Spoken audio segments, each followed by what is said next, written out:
कथन करते हैं सुंदर काशीपुरी में अति निर्धन ब्राह्मण सदानंद हुए।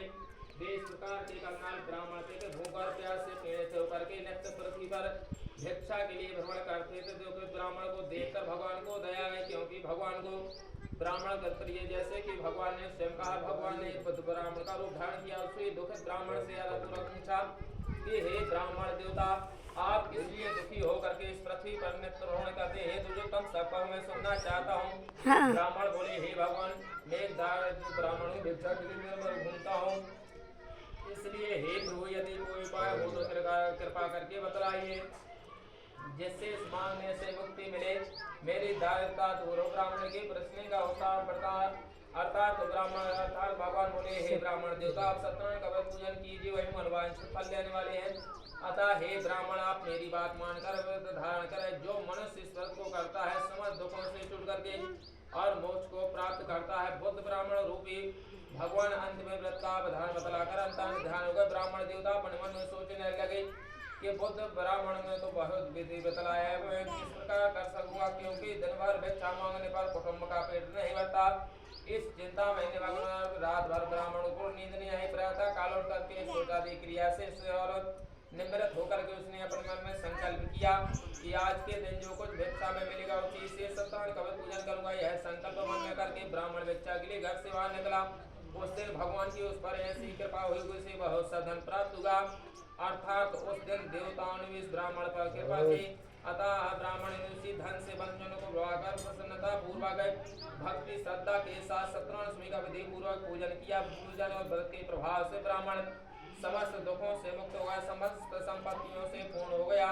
तब से ब्राह्मण बराबर हर महीने व्रत करने लगा। इस प्रकार उत्तम ब्राह्मण ने सत्यनारायण का पूजन किया। इससे ब्राह्मण समस्त पापों से छूट करके दृढ़ मोक्ष को प्राप्त हुआ।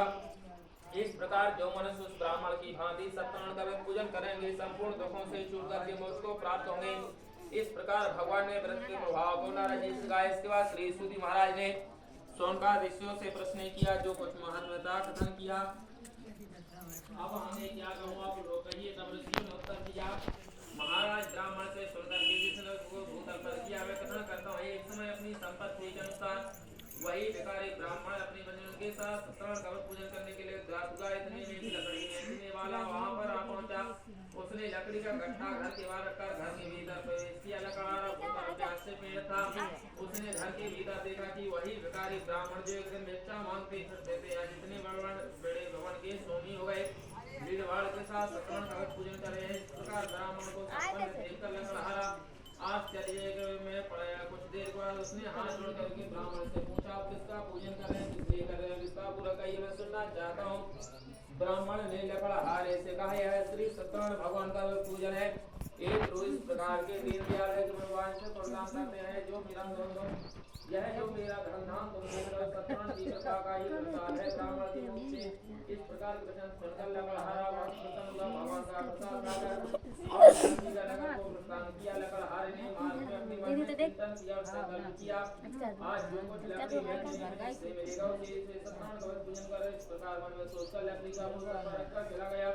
भगवान की कृपा से उसने लकड़हारा लकड़ी का बोझ लिए उस स्थान पर पहुंचा जहां पर धनी लोग रहते थे। जाते अबे बन जान दे मोर नहीं उनको सारा इनको